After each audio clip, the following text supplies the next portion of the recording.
The commercial shipping and trucking industries give us a good sense of how the economy is doing, and recreational boat sales do too.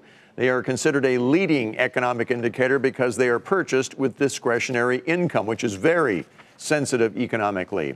The health of the economy is usually the focus of the major international boat show in Miami. But this year, as Frank Holland reports, it took on a different tone with a focus on trade and tariffs. A new wave of boats on display at the progressive Miami International Boat Show. This boat is an incredibly versatile boat. It's the biggest in the U.S. and a bigger deal this year. Many boat makers are hoping that domestic sales at shows like this one in Miami, where they generally make about 50% of their annual revenue, will make up for the international sales they are not making due to retaliatory tariffs.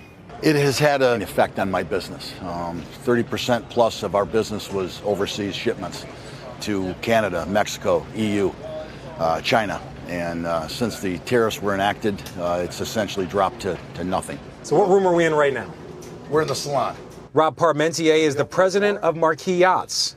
With a strong showing in Miami and the strong economy, Parmentier believes domestic sales could exceed the 4% growth forecasted this year, but says that still will not be enough. We've been able to subsidize some of it with the American growth, but the American economy is not growing fast enough to suck all of that loss. And so what will happen eventually over time, we'll be forced to lay off some of our workforce. About 3/4 of U.S. boat exports are sold to the EU, Canada, Mexico, and China.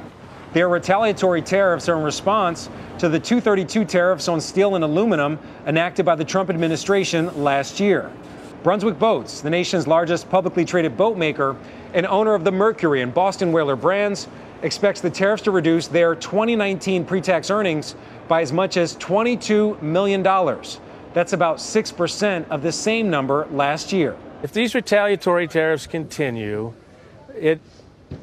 as long as the domestic market remains strong and is growing, we'll weather it. But if we hit a bump in the road, it will mean layoffs. Looking for new sources of growth, many boat makers are trying to attract millennials. Right now, the average boat owner is 58 years old. Millennials loving this kind of boat. Joan Maxwell, the president of Regulator, says reversing that trend is her top priority.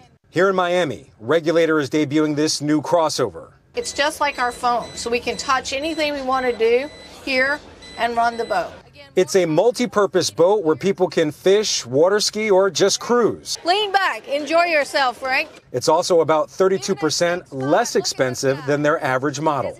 This will bring us more buyers. So it's a longer-term view. The short-term view is sell everything you've got at the highest margins that you can. But this is a longer-term view. For Nightly Business Report, I'm Frank Holland in Miami.